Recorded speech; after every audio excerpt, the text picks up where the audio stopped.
Voilà. Donc, je pense que euh, on peut démarrer. Est-ce que tout le monde a accès à mon écran? Est-ce qu'il y a quelqu'un qui ne voit pas l'écran? Oui. Vous voyez tout sur l'écran? Et au niveau de la voix? Oui, c'est bon, c'est moi. Au niveau de la voix, vous entendez aussi bien? Bien que je rapproche encore le micro. Oui, très bien. Je vous attends. Ok, super. Donc, sans plus tarder, nous allons démarrer. Et ceux qui ont l'habitude de suivre nos formations, on commence souvent par une petite présentation pour permettre au formateur de savoir le registre dans lequel il va évoluer. Oui, monsieur Mathias.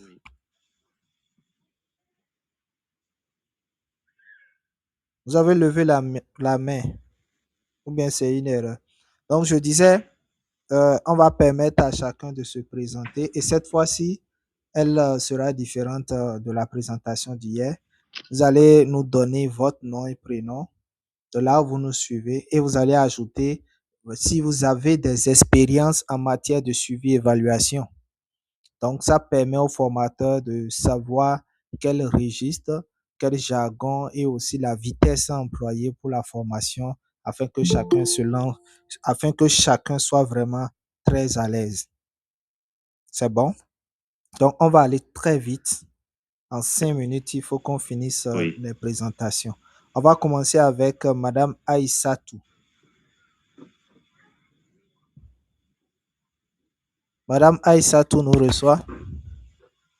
Oui, je vous reçois, monsieur. Oui, allez-y. Bonsoir, monsieur. Oui, bonsoir. Bonsoir, chers collègues. Oui, allez-y. Je m'appelle Ousmane Maman Aïssatou. Oui. Ok, est-ce que vous avez des expériences? Oui. Allez-y. Oui, j'ai une expérience en suivi et évaluation puisque j'ai fait gestion de projet. Ok, super. Monsieur Marcel Tchengiano. Bonsoir monsieur, bonsoir à tout le monde. Moi je suis Tchengiano Marcel. Bon, j'ai pas trop d'expérience en suivi et évaluation, mais je crois après cette formation-là, ça va aller. Ok, super. Monsieur Djibril Amadou.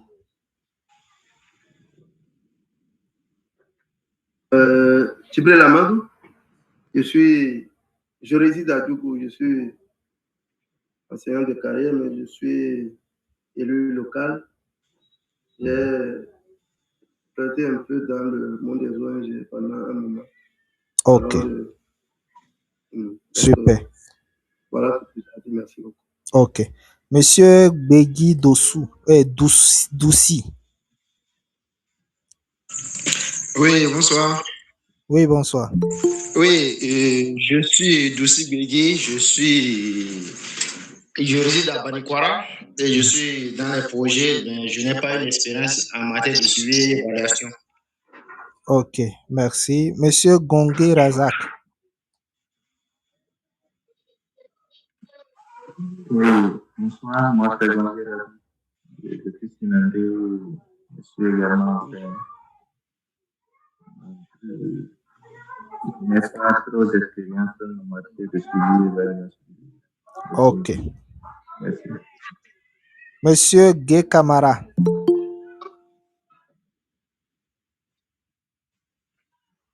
Monsieur Gay Kamara. Ok, merci, bonsoir monsieur. Oui. Oui, bien sûr, vous m'entendez très bien? Oui, très bien, on vous entend. Ok, merci. Moi, c'est Gay Kamara. Je suis à Zérékoré, Guinée. Je travaille dans le cadre du développement communautaire, mais je n'ai pas d'expérience en matière de suivi et évaluation. Merci, monsieur. Ok. Monsieur Igor Amanoudo. Bonsoir, mesdames et messieurs. Je suis Igor Amanoudo, comme vous venez de l'appeler. Je me fais un peu en suivi évaluation. Ok, merci. Super. Monsieur Joseph Aoulan. Bonsoir, monsieur Jacques. Bonsoir, chers tous. Moi, c'est Bilemounou Joseph Paoula. Je vous suis depuis la Guinée-Conakry. Je suis ancien étudiant de ce cabinet et en même temps point focal en Guinée. Merci.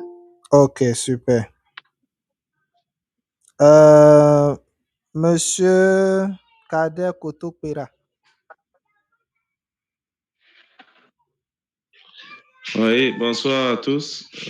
Moi, c'est Kader Kotopera. Je suis à Banikwawa. Je n'ai aucune expérience dans le suivi et évaluation. Ok. Mais je suis dans la gestion des projets Super. depuis plus de 7 ans. Super. Merci. Merci. Monsieur Mathias Sossou. Ok, merci, monsieur Jacques. On m'appelle Sossou Mathias. J'ai fait la gestion des projets de développement local. J'aimerais approfondir mes connaissances dans le domaine de suivi et évaluation de façon pratique. Ok. Merci. Ok. Monsieur NDG Sen.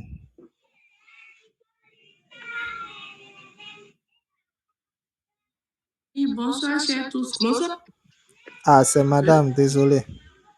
C'est ma... Je suis Senami Gatou, je suis à Ngoué, responsable évaluation d'une ONG de la place. Merci. Super.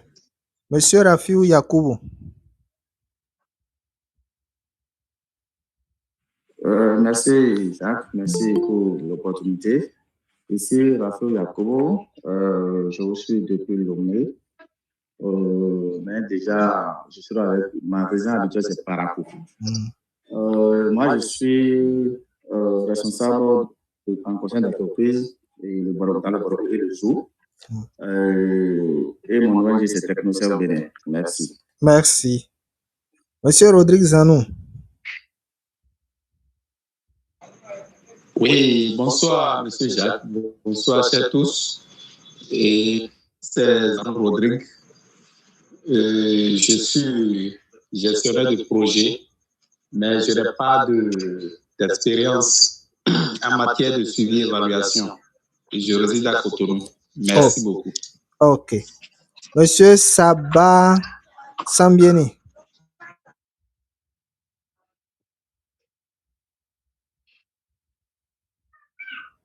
Bonsoir à tous. Ici, c'est M. Sagui Kofi. C'est juste que je me suis connecté sur le portail de ma femme. D'accord. Je suis un ancien élève du cabinet. Ok. Madame Salamatou Maman.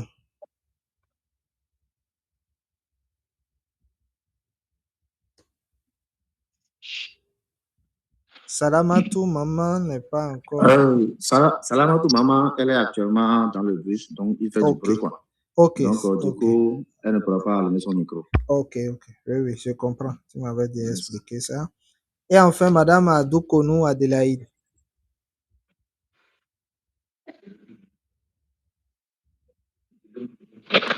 Si elle nous entend. Ok. Apparemment, elle ne nous entend pas, mais elle n'est pas à côté. Ok. Merci à tout un chacun. Il y a 3 principes. Le premier principe, c'est que, à part le présentateur, tout le reste éteint le micro pour qu'on puisse avoir une communication fluide. Et après une présentation de 30 à 40 minutes, on va aller dans des questions. C'est ce qu'on a l'habitude de faire. Mais spécialement pour aujourd'hui, vu le sondage que j'ai fait, il n'y a que quelques têtes qui ont d'expérience en matière de suivi et évaluation. Donc, le rythme de ce soir va changer. Donc, après chaque étape, on va permettre aux gens de poser des questions. Et dès que chaque étape une étape est comprise, on peut passer maintenant à une autre étape. On aura aussi à faire des exercices. Donc, tant que c'est compris, on bouge. Si c'est pas compris, on explique jusqu'à ce que chacun puisse comprendre. Le deuxième principe, c'est que vous avez un bloc-notes à côté et vous notez tout ce qui est tout ce que vous ne comprenez pas et surtout les commentaires, les ajouts, puisque c'est un moment de partage. Je veux aussi apprendre de vous parce que j'ai entendu certains dire qu'ils sont à des postes de suivi évaluation, d'autres qui ont déjà eu des expériences. Donc, ça sera un moment de partage aussi. Je veux gagner aussi de vous. Donc, vous notez tout ce qui est question. Vous pouvez partager avec nous des cas pratiques aussi, donc pour qu'on puisse vraiment aller plus vite. Troisième principe, je suis en train d'enregistrer la vidéo, donc vous n'avez pas besoin de recopier mot pour mot tout ce qui va s'afficher à l'écran. Donc, à la fin, nous allons partager sur YouTube tout ce que nous allons faire ce soir et vous pouvez suivre à votre rythme. Nous aurons à travailler pendant 2 jours, aujourd'hui et puis demain, à la même heure, à 20 heures. Donc, où nous aurons à partager des connaissances, du donner, du recevoir pendant ces 2 jours. Et c'est gratuit, ouvert à tout le monde. Donc, vous pouvez informer votre entourage, les collègues, les amis, des parents et autres pour profiter de cette aubaine. Parce que aujourd'hui, nos cours gratuits sont les cours que les gens vous vendent ailleurs à des prix très élevés, alors que nous offrons cela gratuitement. Donc, faites profiter de votre entourage de cette occasion, de cette opportunité. Donc, pour ceux-là qui ne me connaissent pas, je m'appelle Jacques Tayora. Je réside au Bénin, précisément à Parakou. Et je suis en poste à l'Union nationale des coopératives de producteurs de soja, qui est la fêtière nationale des producteurs de soja au Bénin. Donc, je travaille dans la filière soja en tant que coordonnateur d'un programme de financement sur la filière soja qui est à sa 3e année maintenant. Donc, au-delà de ça, je suis consultant indépendant, donc pour des études, des évaluations, etc. Donc, déjà, même demain, je vais pour une consultation. Donc, je serai pratiquement, disons, toute la semaine entre les communes de la Donga. Donc, je vais beaucoup plus travailler là après une revue.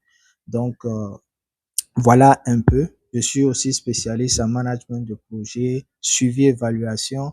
En matière de suivi, évaluation, j'ai fait près de 8 ans sur un poste de suivi, évaluation avant d'aller au niveau de la coordination, chef projet, chef programme, etc., etc.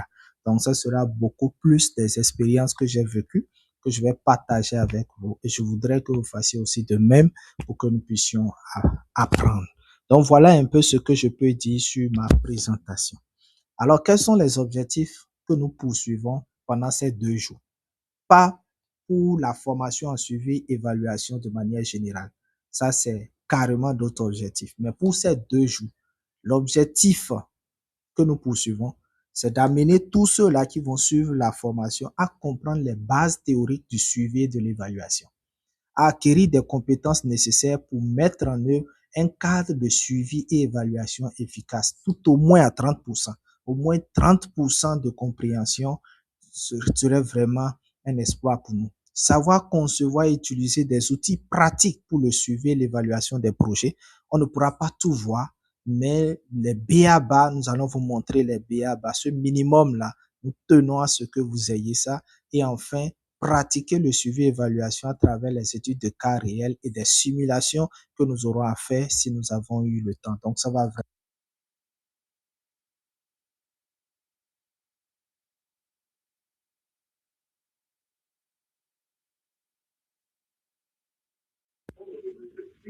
Désolé. Moi, je n'ai plus de son. Oui, c'est vrai. Le micro était déchargé. Je l'ai changé rapidement. Donc, public cible, ici, ce sont les responsables de projet, les membres d'organisation, les chefs de département, les évaluateurs indépendants ou intermédiaires, les étudiants, les personnes intéressées. Donc, nous visons beaucoup plus ceux-là qui travaillent déjà, ceux-là qui sont dans le développement communautaire ou bien dans le développement d'entreprises, etc. Donc, voilà, nous voulons que ça soit des gens qui vont pratiquer directement ou bien qui ont des opportunités à pratiquer directement cette formation. Et la méthodologie utilisée ici, ça sera vraiment interactif. Vous allez voir, on va beaucoup échanger. Ça sera une combinaison de théorie et de pratique, des discussions de groupe, des études de cas que nous aurons à pratiquer. Donc, au cours de cette formation, nous allons utiliser des présentations PowerPoint, il y aura des outils qui seront compilés en Word qu'on peut partager, des outils numériques qu'on peut aussi parcourir si on a le temps, et aussi des documents de référence que je vais partager aussi avec vous, que vous pouvez lire aussi après. Donc voilà un peu ce que nous allons avoir pendant ces 2 jours. Et après ces 2 jours gratuits, on aura 2 semaines encore à faire avec ceux-là qui vont passer de l'étape gratuite à l'étape payante. Alors, 4 modules vont meubler ces 2 jours. Le premier module, pour ceux qui ont vu l'annonce sur WhatsApp, vous allez voir les 4 modules là. Le premier module, c'est une introduction au suivi et à l'évaluation. Le deuxième module, ça sera les concepts clés. Le troisième module, ça sera le processus de suivi et de l'évaluation. Et le module 4, ça sera beaucoup plus les outils de suivi et d'évaluation. Donc, que nous allons voir. OK. Alors, nous voulons commencer maintenant. Je voudrais que vous prêtez vraiment une oreille attentive et de poser aussi suffisamment de questions après. Nous ne pouvons pas commencer ce cours sans clarifier c'est quoi le suivi, c'est quoi l'évaluation. En matière de suivi, en matière d'évaluation, pour se lancer dans ce métier, c'est 2 choses qu'il ne faut pas confondre. En matière de suivi, qu'on va appeler encore en anglais monitoring, le suivi, c'est un processus continu de collecte, d'enregistrement et de suivi des informations pertinentes sur un projet, un programme ou une activité. Le jour où vous avez démarré le projet, le suivi commence ce jour-là. Le jour où vous avez démarré le projet, le suivi commence ce jour-là. Et le suivi consiste à collecter toutes les informations. En matière de suivi, aucune information n'est erronée, aucune information n'est mauvaise. Toute information est utile à un moment donné. Donc, le fait de collecter des données, d'enregistrer les données au jour le jour, depuis le démarrage du projet jusqu'à la fin du projet, c'est ça qu'on appelle le suivi. Le suivi va vous permettre de suivre votre projet, de mettre en œuvre du moins votre projet, d'enregistrer tous les progrès, d'enregistrer toutes les performances, et ça va vous permettre aussi de pouvoir comparer les données réelles au plan prévu. Qu'est-ce qu'on avait prévu au départ, où nous sommes en train d'aller. Donc, le suivi va contribuer à détecter aussi les problèmes et les écarts par rapport aux objectifs, ce qui permet de prendre des mesures correctives en temps réel. Quand nous, par exemple, on nous prend comme consultant pour faire une évaluation d'un projet, que ça soit à mi-parcours, que ça soit l'évaluation des références ou bien à mi-parcours ou bien l'évaluation finale. Notre focus est souvent fait généralement sur le suivi. Quel est le suivi qui est fait? Quand est-ce que le suivi a commencé? Quels sont les outils que les gens ont utilisés pour pouvoir faire le suivi? Donc, tous ces éléments-là sont audités afin de pouvoir remarquer est-ce que ces outils-là sont les outils qui sont adaptés au projet, parce qu'on n'utilise pas des outils parce qu'il faut utiliser. Les outils doivent être adaptés au projet. Donc, on va voir ça un peu plus loin. Donc, voilà un peu en quelques mots ce qu'il faut retenir sur le suivi. Donc, le fait de collecter les données au jour le jour, d'enregistrer ces données, ces informations, et depuis le démarrage du projet jusqu'à la fin du projet, c'est ça qu'on appelle le suivi. Alors, l'évaluation va venir ici pour faire une analyse systématique. De l'autre côté, on a dit c'est un processus continu. Mais ici, on va parler d'une analyse systématique et objective. C'est très important. Analyse systématique et objective. Objectif de la pertinence, de l'efficacité, de l'efficience, de l'impact et de la durabilité, qui sont les critères de l'OCDE. Donc, la pertinence, l'efficacité, l'efficience, l'impact et la durabilité. On va ajouter aussi la cohérence. Donc, ces 6 critères sont les critères de l'OCDE. Mais généralement, on se focalise beaucoup plus sur la pertinence, l'efficacité, l'efficience, l'impact et la durabilité. Peut-être quelqu'un se pose déjà la question, quelle différence il y a entre ces critères? Je l'explique très rapidement. La pertinence, c'est quand on dit qu'un projet est pertinent, c'est le fait de voir entre le problème réel de la population et la solution que nous apportons, est-ce qu'il y a une adéquation? Est-ce que la solution que nous apportons vient résoudre réellement le problème de la cible? Je prends un exemple. Vous venez par exemple la nuit pour identifier le problème d'une cible donnée. Tout à l'heure, ce qui va vous frapper à l'œil, c'est qu'il y aura le noir partout. Vous serez tenté de dire que les gens ont besoin de l'électrification. Vous serez tenté de dire que les gens ne sont pas en sécurité ainsi. Il faut les sécuriser. Mais quand vous viendrez la journée, vous aurez une autre perception, puisque vous allez voir des enfants chétifs, des enfants en divagation, des enfants malades, des parents malades. Très tôt, vous ne verrez pas l'insécurité, vous ne verrez pas le manque de lumière, mais vous allez voir encore d'autres problèmes.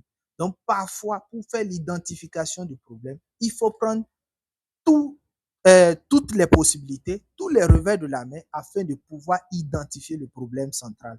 En management de projet, on a déjà vu les outils d'identification de problèmes, donc on ne va pas revenir sur ça. Donc, le fait de comparer entre la solution, c'est-à-dire le projet que nous sommes en train de mettre en œuvre et le problème réel de la population ou bien de la cible, on va faire ressortir la pertinence. Ça veut dire que si ça répond, ça veut dire qu'on peut dire que ce projet-là est pertinent. Mais si ça ne répondait pas, on va dire que ce projet-là n'est pas du tout pertinent. En matière d'efficacité, on compare entre ce qui a été prévu et ce qui a été réalisé. On suppose, par exemple, qu'on veut construire des puits. On est venu, par exemple, dans la localité, on a constaté que les gens n'ont pas accès à l'eau potable, et ce qui est source de plusieurs maux au sein de la communauté. Donc, nous voulons faire des forages, des puits aussi, afin de pouvoir faciliter l'accès à de l'eau potable et de pouvoir résoudre tout ce qui est maladie liée à l'eau. Donc, ainsi, on a prévu faire, par exemple, 100 forages. Si, sur 2 ans, si pendant les 2 ans, qui ont coûté peut-être 100 millions, c'est un exemple que je prends, si on vient, par exemple, on remarque que les 100 puits ont été construits, puisqu'on avait prévu 100 et que les 100 ont été réellement construits, on va parler là d'efficacité. On est d'accord. Maintenant, on peut encore creuser, parce que là, il ne faut pas être rapide, il ne faut pas être pressé pour conclure en même temps que le projet a été efficace. On peut encore creuser afin de voir quel est le délai dans lequel ces résultats ont été atteints. N'oubliez pas, on avait dit dans l'exemple que c'est dans 2 ans. Si peut-être ils sont allés à 2 ans et demi, ou bien ils sont allés à moins de 2 ans, voici des paramètres encore qui sont pris en compte pour pouvoir juger de l'efficacité d'un projet. En matière d'efficience, le projet devait être exécuté pour 100 millions. Est-ce qu'à la fin, ça a été réellement fait avec les 100 millions? Est-ce qu'on n'est pas allé à 102 millions, à 103 millions? Au niveau de l'efficience, on peut encore faire ressortir les procédures. Est-ce que les procédures en matière de décaissement des fonds, peut-être pour exécuter une activité, il faut envoyer des thèmes de référence, ça doit faire un cursus donné. Pour des factures, peut-être des factures normalisées. Pour les différents retraits, voilà comment ça va se passer. Est-ce que ces procédures-là ont été respectées? Donc, il faut creuser jusqu'à ce niveau afin de pouvoir parler d'efficience ou non. En matière d'impact, j'ai toujours dit, quand quelqu'un dit quel est l'impact du projet, en réalité, il ne sait pas de quoi il parle. Quand on dit l'impact du projet, ça ne veut rien dire. Parce qu'on a plusieurs types d'impact. De quel type d'impact vous parlez? Il y a l'impact à moyen terme, l'impact à court terme, l'impact à moyen terme et puis l'impact à long terme. Donc, il faut préciser du type d'impact dont vous parlez. Donc, ici, quand on parle de l'impact du projet, on parle des 3 dimensions de l'impact, c'est-à-dire l'impact à moyen terme, l'impact à court terme et puis l'impact à long terme. Et l'impact à court et à moyen terme sont mesurés au moment de la mise en œuvre du projet, c'est-à-dire pendant la mise en œuvre du projet. Et l'impact à long terme, c'est minimum 2 ans après la mise en œuvre du projet. Donc, quand on dit on veut voir l'impact du projet et qu'on est pendant la mise en œuvre du projet, on vous parle de l'impact à court terme et de l'impact à moyen terme. Dans la théorie de changement, j'ai eu à expliquer déjà ces différents détails. L'impact à court terme est généralement constaté entre 0 à 2 ans et demi du projet. L'impact à moyen terme en 2 ans et demi jusqu'à 5 ans, si c'est un projet de 5 ans. Et puis l'impact à long terme est constaté après 2 ans. Bon, après, si vous avez des difficultés de compréhension entre ces 3 types d'impact, je vais revenir pour expliquer. Donc, pour gagner en temps, il faut remarquer que l'impact ici, c'est le changement qu'on apporte au sein de la communauté. Qu'est-ce qu'on a apporté de nouveau? Qu'est-ce que la cible est capable aujourd'hui de faire grâce au projet? Qu'est-ce que la cible est capable de faire même après le départ du projet?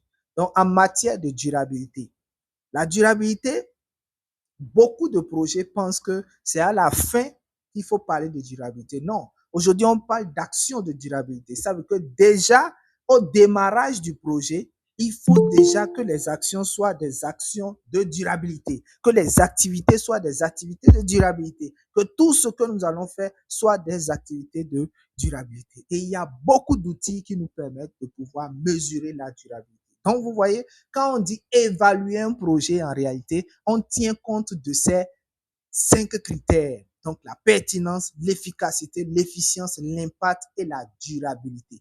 Donc, on ne peut pas parler de évaluation sans parler de ces différents éléments. Donc, j'ai voulu creuser jusqu'à ce niveau pour que vous compreniez comment une évaluation est vraiment très dense et il faut vraiment de l'expertise, de l'expérience pour pouvoir mieux cerner cette thématique-là. Donc, l'évaluation examine aussi les résultats obtenus, les leçons apprises et les recommandations pour l'amélioration. Il y a un module où nous allons voir comment on fait l'évaluation de l'impact et quand on fait l'évaluation, du moins les types d'évaluation où nous allons les creuser encore davantage. Donc, nous allons prendre encore un chapitre pour parler encore de l'évaluation. Donc, l'évaluation peut être réalisée à différentes étapes du cycle du projet, depuis la conception à la clôture. Donc, nous avons l'évaluation des références. Nous avons l'évaluation à mi-parcours. Nous avons l'évaluation finale. Et puis maintenant, il y a une autre évaluation qu'on fait, qu'on appelle l'évaluation S-Ant. Normalement, on a 5 évaluations totales. Oui, s'il vous plaît, gardez les questions, vous allez réagir tout à l'heure. Généralement, on vous parle de 4 évaluations. L'évaluation de référence que d'autres appellent l'évaluation de départ. Il y a l'évaluation à mi-parcours, l'évaluation finale et l'évaluation qu'on fait que d'autres vont appeler l'évaluation post-projet, etc. Donc, généralement, c'est les 4. Il y a une autre évaluation qu'on fait généralement aussi qui nous permet de pouvoir auditer tout ce qui est cadre logique, etc.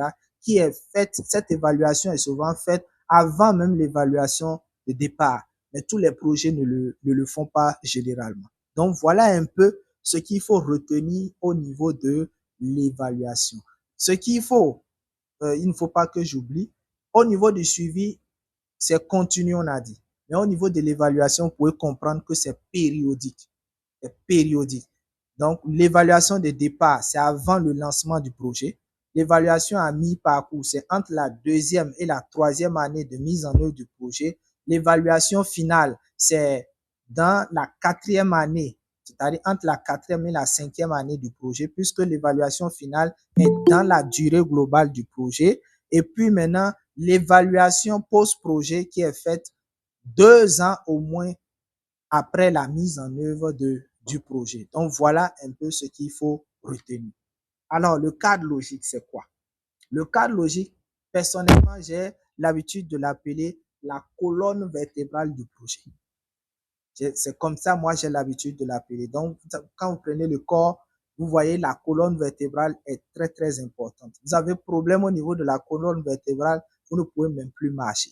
Il y a des mouvements que vous ne pourrez plus faire. Donc, c'est comme ça. Donc, un cadre logique mal formulé, un cadre logique mal formulé, le projet ne pourra pas bien fonctionner. Le projet ne sera pas clair. Tout sera ambigu, tout ne sera pas clair et ça sera vraiment tout un cafouillage total. Donc, Retenez que c'est un outil visuel utilisé pour définir de manière claire et systématique les objectifs, les activités, les résultats attendus et les indicateurs de performance d'un projet. Donc, c'est souvent un tableau à 4 colonnes. La première colonne, c'est ça qu'on appelle la logique d'intervention du projet. La deuxième colonne, c'est souvent les indicateurs objectivement vérifiables. La troisième colonne, c'est souvent les sources de vérification.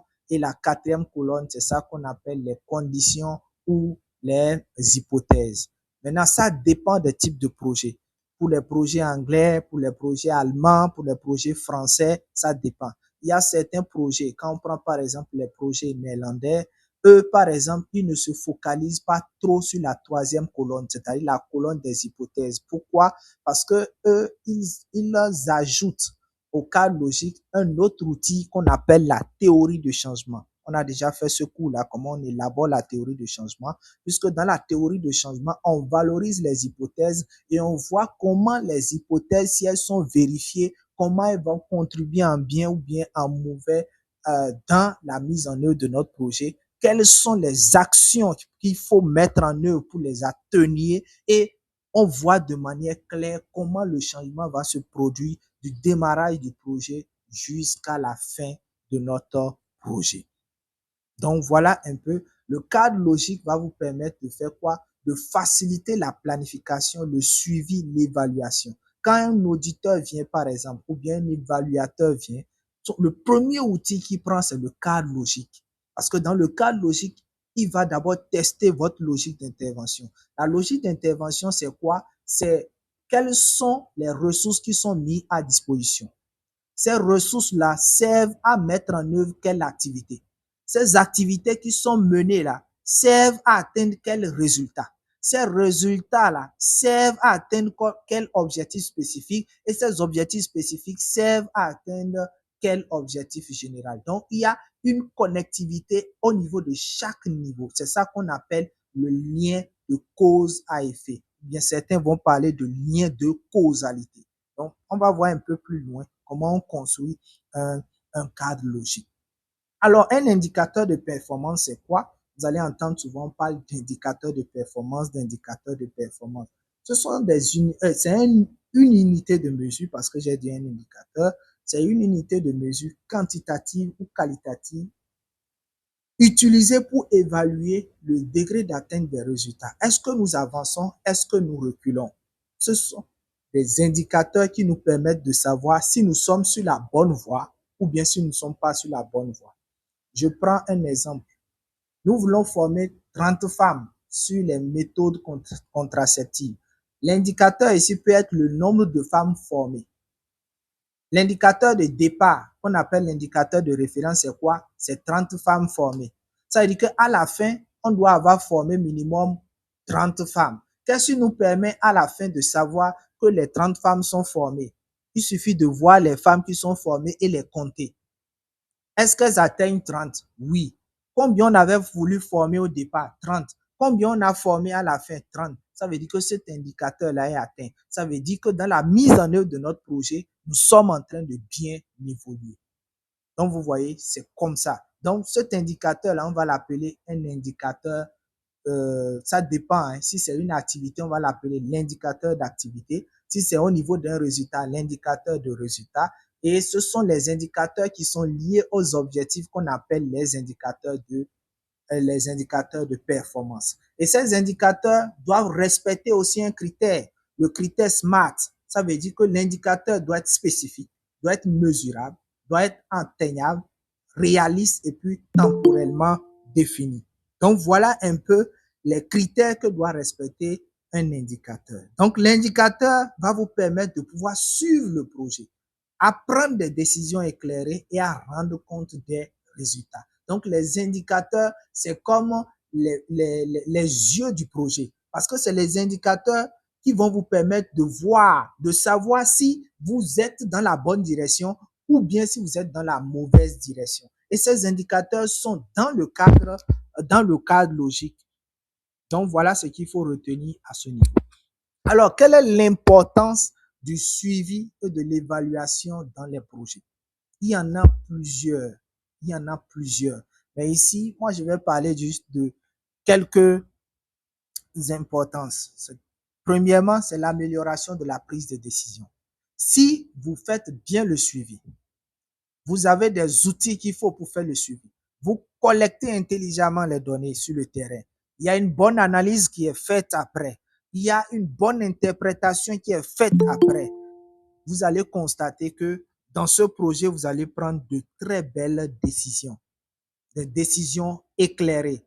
Et ça va vous permettre aussi de pouvoir ajuster les stratégies en temps réel. Vous ne serez pas surpris de quelque chose dans la mise en œuvre de votre projet. Donc, le suivi et évaluation est très important. Vous allez voir que dans tous les projets, il y a toujours un poste qu'on appelle le poste de suivi évaluateur, le responsable suivi évaluateur ou chargé suivi évaluation. Ce poste-là est maintenant incontournable dans les projets. La dernière fois, je disais au cours d'une conférence qu'aujourd'hui, si quelqu'un vit et qui n'a pas une compétence en suivi évaluation, il suivi. Parce que même dans nos activités quotidiennes, même dans nos maisons, même dans nos propres projets, il faut faire du suivi et l'évaluation parce que nous gérons des projets chaque jour, même dans nos foyers, dans nos activités. C'est des mini-projets que nous gérons. Donc, il faut un suivi et l'évaluation à des moments donnés. Donc, vivre sans avoir cette compétence, c'est une mauvaise gestion que nous allons faire à coup sûr. Parce que nous n'allons pas prendre de bonnes décisions.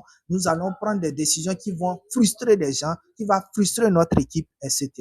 Deux, la responsabilité et la transparence. Vous savez, dans le suivi-évaluation, on sait qui fait quoi, quand il le fait, comment il le fait, à travers un outil qu'on appelle la matrice de suivi-évaluation. Certains vont vous parler du cadre de suivi-évaluation. Cet outil-là révèle à chaque indicateur et qui est responsable de chaque indicateur. Ça veut dire qu'à un moment donné, à un moment d'exécution du projet, en évaluant les indicateurs, si on voit que tel indicateur n'est pas atteint, il suffit de suivre seulement la ligne, on va trouver la colonne responsable, on va voir qui était là, c'est lui qui est responsable de ça.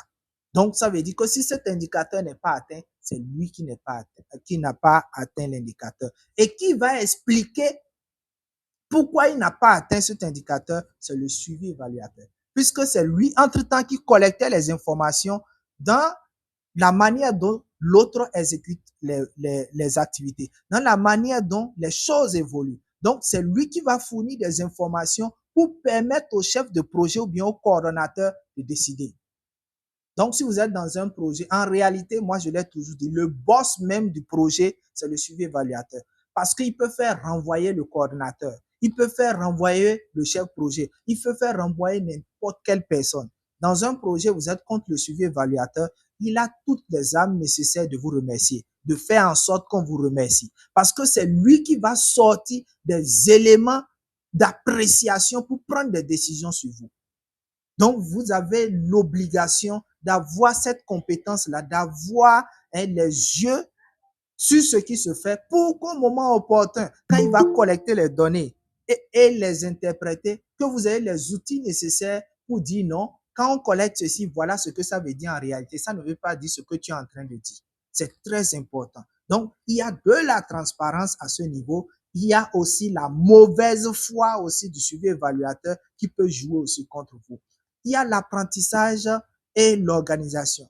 Du fait que vous n'avez pas atteint l'indicateur, un suivi évaluateur de bonne foi va faire sortir les éléments qui ont contribué clairement à votre échec ou bien au succès. Et s'il s'agit d'échecs, on va capitaliser les leçons, on va apprendre des leçons et maintenant proposer des solutions pour voir à l'avenir comment on va éradiquer cela. Donc, le suivi évaluation va vous permettre dans ce cas d'apprendre continuellement, va permettre à l'organisation d'apporter des points d'amélioration, etc., etc.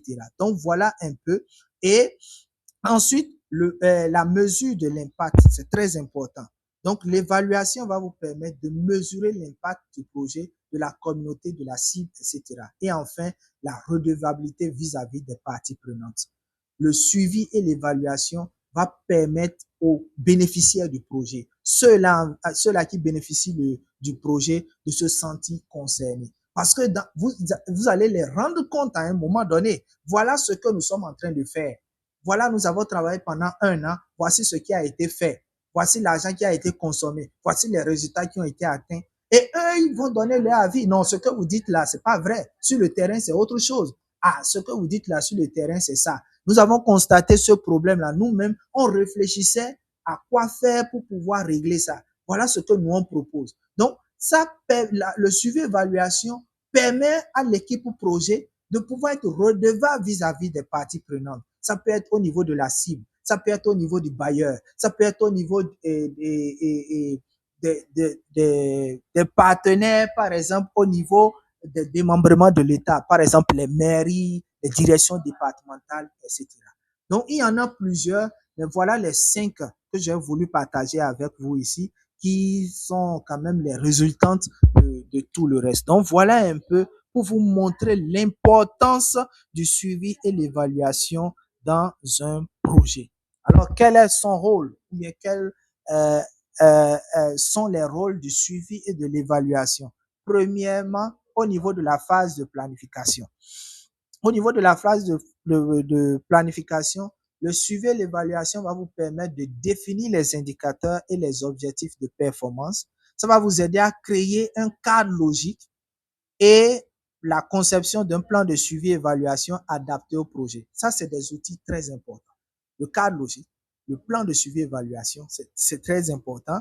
Et aussi, ça va vous permettre de pouvoir sortir beaucoup d'autres outils de planification, bien sûr, qui vont vous permettre de pouvoir bien lancer votre projet.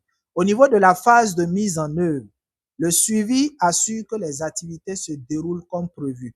Est-ce que l'activité qui devait être réalisée cette semaine a été réalisée? Est-ce que les ressources qui devaient être déployées sont déployées? Quand je parle de ressources, c'est ressources humaines, matérielles, financières. Est-ce que ces ressources-là ont été vraiment mises à disposition? Est-ce que ça a été fait dans le délai imparti? Est-ce que ça a été fait avec la compétence nécessaire? Ainsi de suite, ainsi de suite. Le suivi va faire ressortir tous ces éléments-là. Donc, tout ceci, c'est pour pouvoir travailler sur le critère efficience et efficacité. En matière de ressources pour l'efficience, en matière d'exécution pour l'efficacité. Pour qu'à la fin, on ne puisse pas dire que le projet n'est pas efficace, le projet n'est pas efficient.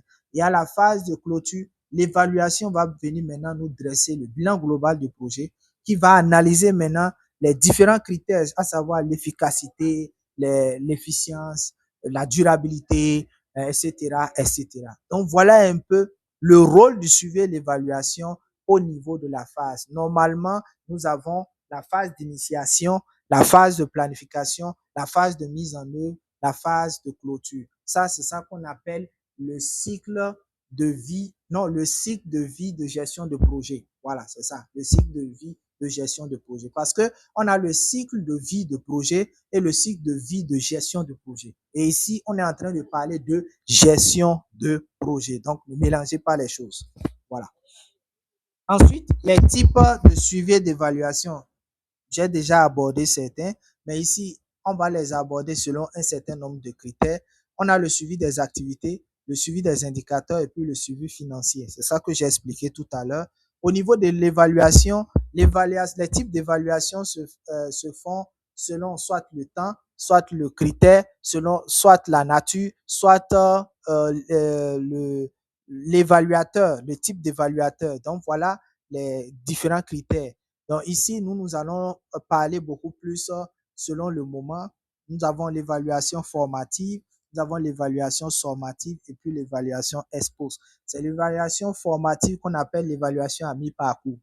L'évaluation sommative, c'est ça qu'on appelle encore l'évaluation finale. Et l'évaluation ex-post, c'est ça qu'on appelle l'évaluation post-projet. Donc, l'évaluation formative est réalisée pendant le projet, l'évaluation sommative à la fin du projet et l'évaluation ex-projet 2 ans au moins après le projet. Donc, avec tout ce que j'ai présenté, on peut voir clairement quelle est la différence fondamentale entre le suivi et l'évaluation. En matière d'objectifs, le suivi va assurer la bonne mise en œuvre des activités.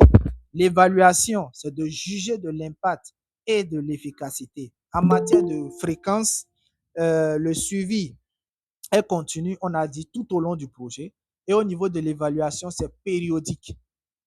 Au niveau de la nature, au niveau de suivi, c'est souvent les informations quantitative en temps réel qu'on collecte. Et au niveau de l'évaluation, c'est qualitative et quantitative, surtout basé sur les résultats. En matière de responsabilité, le suivi, c'est souvent le gestionnaire de projet ou bien si vous avez un suivi évaluateur. Et en matière d'évaluation, c'est souvent soit l'évaluateur interne ou bien l'évaluateur externe. Donc, voilà ce qu'il faut retenir à ce niveau-là, au niveau de l'introduction. En matière d'objectifs de suivi-évaluation, j'ai déjà partagé ça un peu plus loin. On va gagner en temps. Et pour venir au niveau du module 2. Bien avant cela, est-ce que peut-être il y avait des questions sur le module 1 avant que je ne puisse entamer le module 2? Parce que c'est là que je vais détailler encore quelques concepts clés, surtout au niveau de l'évaluation et autres que je n'ai pas détaillé de l'autre côté parce que je savais que je vais détailler ça ici.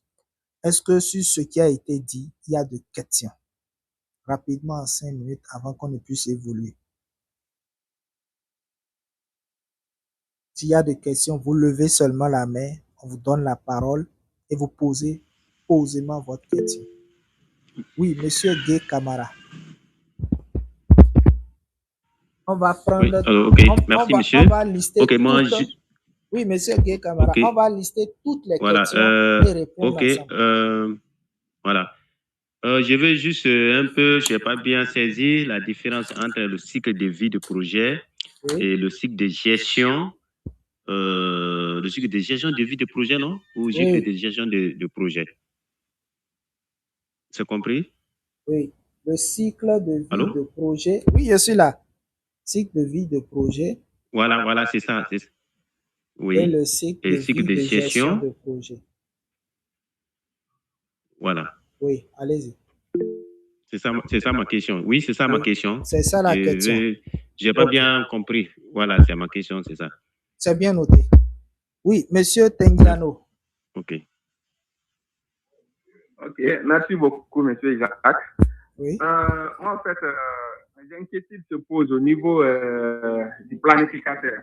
Le planificateur qui joue aussi un rôle très essentiel dans le pilotage du projet. Et le suivi évaluateur, comme vient aussi de voir, lui aussi, c'est quelqu'un qui est indispensable. Et moi, peut-être, c'est moi qui n'ai pas bien compris, je voudrais avoir des éclaircissements.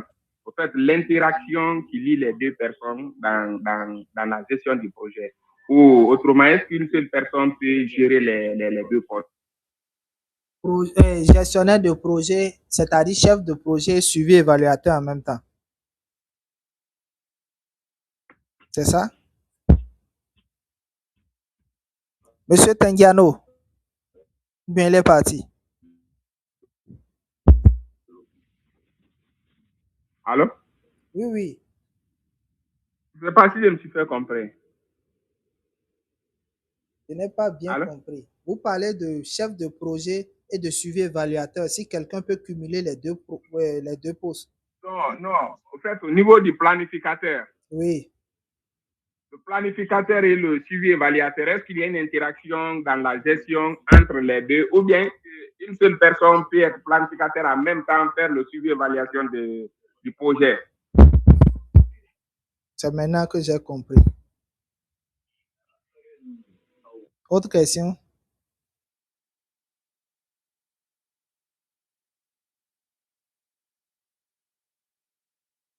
Autre question? Levez la main, s'il vous plaît. Je n'ai que les deux. OK. Peut-être en répondant aux deux questions, on commence par la question de monsieur Gay Camara. J'ai entendu. Oui, monsieur Mathias, allez vite.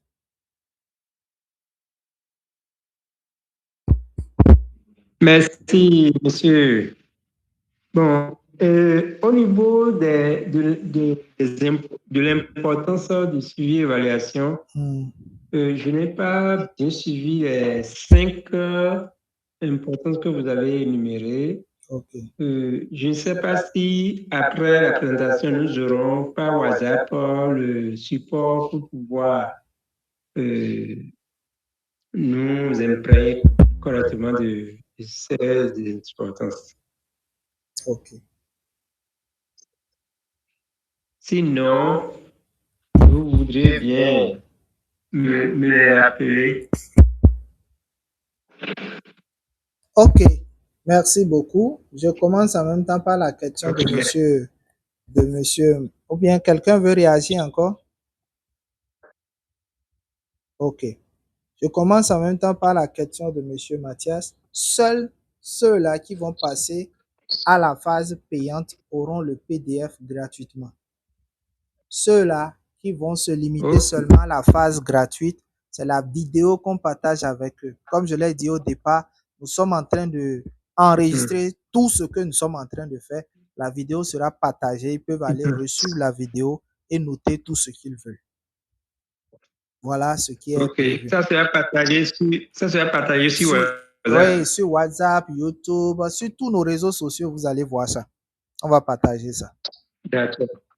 D'accord. Donc, j'ai projeté Merci ici beaucoup. déjà l'importance. On a parlé de l'amélioration de la prise de décision, la responsabilité et transparence, l'apprentissage organisationnel, mesure de l'impact et enfin la redevabilité vis-à-vis des parties prenantes. Donc, voilà un peu ce qu'il faut noter à ce niveau-là en matière d'importance. Alors, je poursuis avec M. Guy Camara. J'ai parlé tout à l'heure de cycle de projet et cycle de gestion de projet. Certains vont parler de cycle de vie de projet et d'autres de cycle de vie de gestion de projet. D'abord, partons de la définition des deux. C'est quoi un projet? Un projet, comme si vous allez sur le net, on le définit comme un ensemble d'activités temporaires, coordonnées, planifiées, visant à atteindre un objectif précis dans un délai défini avec les ressources limitées. Donc, qui va produire ensuite les livrables, etc., etc. C'est ça qu'on appelle un projet, un ensemble d'activités temporaires, coordonnées, planifiées. Mais au niveau de la gestion de projet, c'est l'ensemble des méthodes et des outils et compétences utilisées maintenant pour planifier, exécuter, clôturer un projet de manière efficace. Vous voyez déjà au niveau de la définition, il y a déjà une différence. L'autre, c'est un ensemble d'activités, l'autre, c'est un ensemble de méthodes. Donc, et les méthodes vont s'appliquer, quand je prends au niveau de la gestion de projet, les méthodes vont s'appliquer au niveau de la planification, au niveau de la mise en œuvre et au niveau de la clôture. Maintenant, au niveau du cycle de vie du projet, du fait que c'est un ensemble d'activités qu'on va exécuter de manière temporaire avec des ressources limitées, il faut une phase d'initialisation, c'est-à-dire une phase où on va d'abord s'entendre sur ce qu'on veut faire. Une phase où on va élaborer le projet même. Une phase où on va défendre le projet devant les bailleurs. Une phase où on va lancer le projet. Ensuite, une phase où on va passer à ce qu'on appelle la mise en œuvre globale du projet. On va mettre en œuvre le projet. Une autre phase où on va évaluer le projet pour voir est-ce qu'on avance, est-ce qu'on n'avance pas. Et une autre phase qu'on va appeler la phase terminale ou bien la phase de clôture. Donc, voilà la différence entre le cycle de vie de projet et le cycle de vie de gestion de projet. C'est deux choses différentes. Ensuite, monsieur Tengiano a parlé de planification, suivi, évaluation. C'est le même poste. On ne peut pas dans un projet prendre un planificateur et prendre encore après un suivi évaluateur. Je précise, dans un projet, si c'est dans les services publics, vous allez voir des postes purement, lui, il est planificateur et un autre poste où on va vous parler de responsable suivi évaluation. Mais dans un projet, je n'ai pas encore vu. Peut-être qu'il y en a et que les gens connaissent, vous allez partager avec nous. Mais moi, de ma petite expérience, je n'ai jamais vu quelque part où ils ont pris un planificateur et ils ont pris un suivi évaluateur dans un même projet. C'est souvent responsable, planification et suivi, évaluation et capitalisation, ou bien suivi, évaluation et capitalisation. Certains ajoutent même apprentissage, c'est-à-dire suivi, évaluation, capitalisation et apprentissage, ou bien apprentissage et suivi, évaluation. Donc, voilà ce qu'on a l'habitude de rencontrer souvent dans le monde des projets. Voilà. Voilà ce que je peux dire déjà sur les questions qui sont posées. Alors, s'il n'y a plus de questions, on va évoluer. S'il vous plaît, et coupez vos micros. pour permettre aux autres de bien écouter. Voilà. Merci. Donc, voilà ce qu'il faut dire par rapport à la première série des questions. On va passer maintenant au module 2 où nous allons revenir sur certains concepts clés. Les types d'évaluation, on a parlé de l'évaluation formative, de l'évaluation sommative et de l'évaluation de processus. L'évaluation formative, c'est une évaluation qui est souvent réalisée pendant le projet. Et son objectif, c'est de pouvoir fournir des retours continus afin d'améliorer la mise en œuvre du projet. Pour qu'on puisse savoir est-ce qu'on avance, est-ce qu'on recule, est-ce qu'à un moment donné, on ne va pas arrêter pour tout voir. Donc, son objectif, c'est d'identifier les problèmes et les définir. Et les défis, dès qu'ils apparaissent, c'est d'aider à ajuster les stratégies et les activités du projet et enfin, fournir un retour d'information en temps réel pour améliorer l'efficacité du projet. Au niveau de l'évaluation sommative qui se réalise à la fin du projet, son objectif, c'est de pouvoir juger de la réussite ou de l'échec du projet.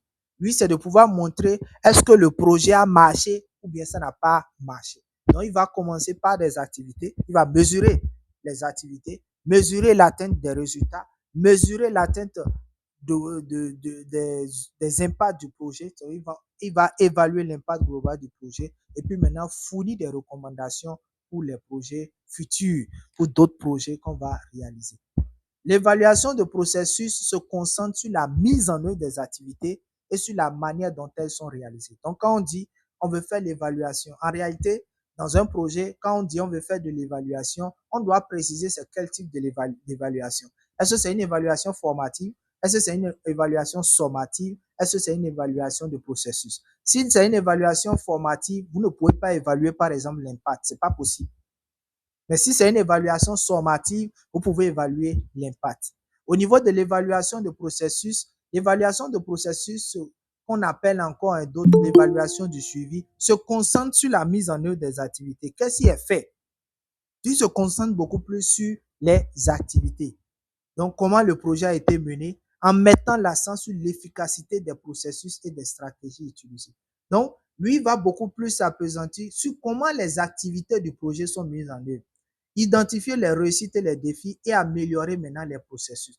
Lui se concentre beaucoup plus sur les activités. Quelqu'un d'autre peut parler d'évaluation d'activité. Voilà ce qu'il faut retenir à ce niveau. J'ai voulu revenir sur ça.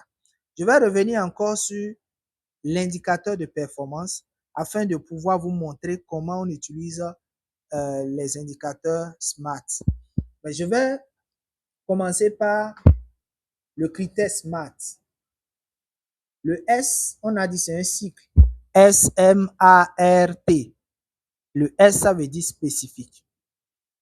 Un objectif, quand est-ce qu'on dit qu'un objectif est spécifique? C'est quand l'objectif nous montre clairement à quoi il fait allusion, c'est-à-dire ce qu'il définit. Ça peut être le quoi, le qui, le où, le quand et le pourquoi. J'ai donné un exemple.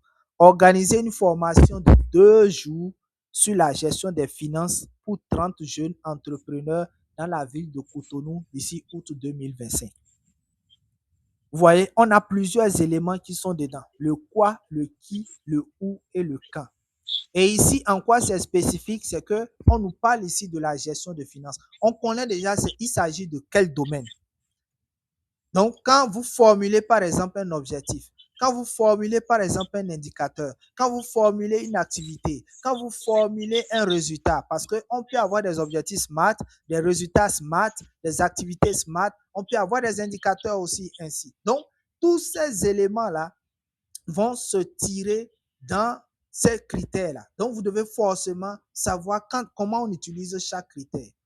Donc, pour savoir que votre objectif que vous avez formulé est SMART, c'est que est spécifique, je vous l'ai dit, c'est que vous devez voir clairement, vous devez vous poser la question, l'objectif attaque quel domaine?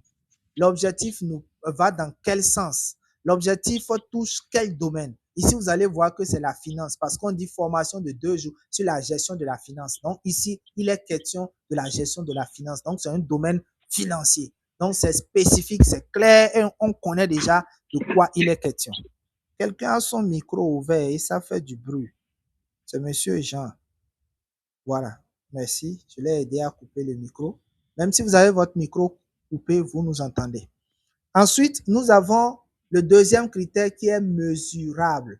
En fait, si votre objectif n'est pas mesurable, n'est pas SMART, vous ne pourrez pas ressortir clairement l'indicateur de performance.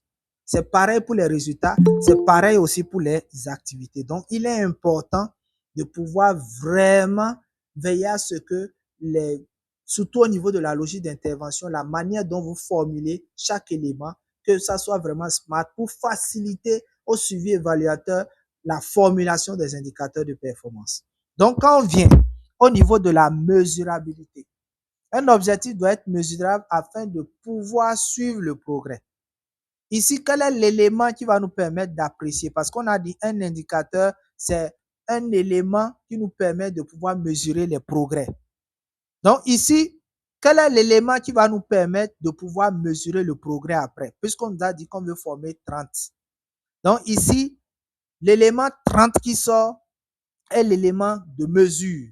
Donc à la fin, ce qu'on peut compter, ce sont les jeunes. Et les jeunes là doivent être forcément 30 puisque c'est 30 qu'on a voulu former. Donc ici, on va dire par exemple former 30 jeunes entrepreneurs sur la gestion des finances. Donc un objectif doit être mesurable afin de pouvoir suivre les progrès et évaluer si l'objectif est atteint. Donc ça doit, pour savoir qu'un objectif est SMART, on doit répondre à la question comment mesurer le succès, comment mesurer le résultat, comment mesurer l'objectif. C'est ce que, et quand on dit mesurer, c'est qu'il faut avoir des chiffres.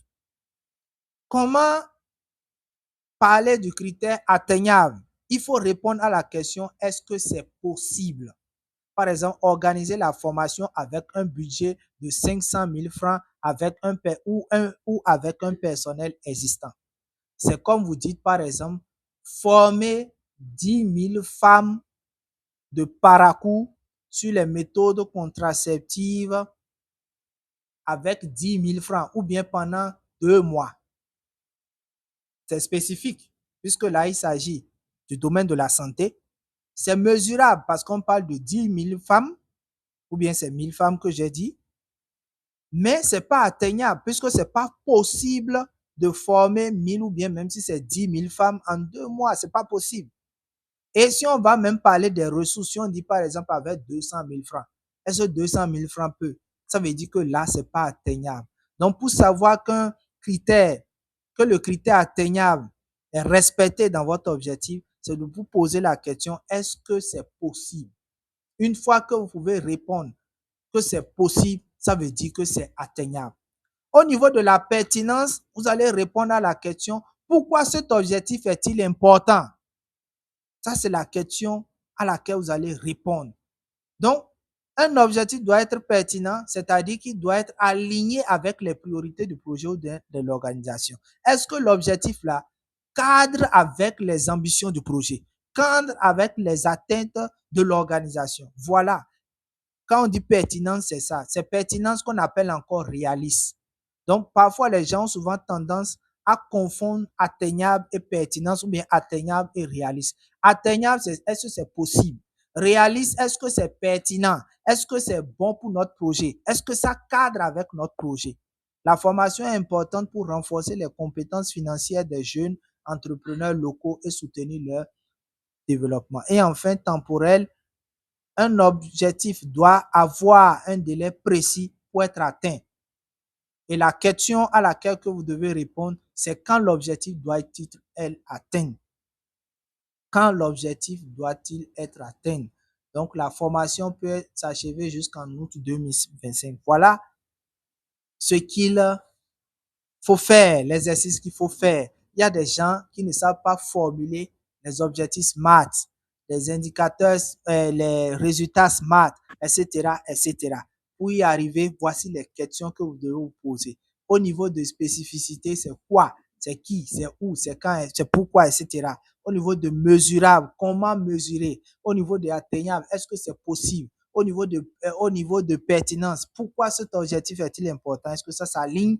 Et après, au niveau de temporel, est-ce que l'objectif, quand l'objectif doit-il être atteint?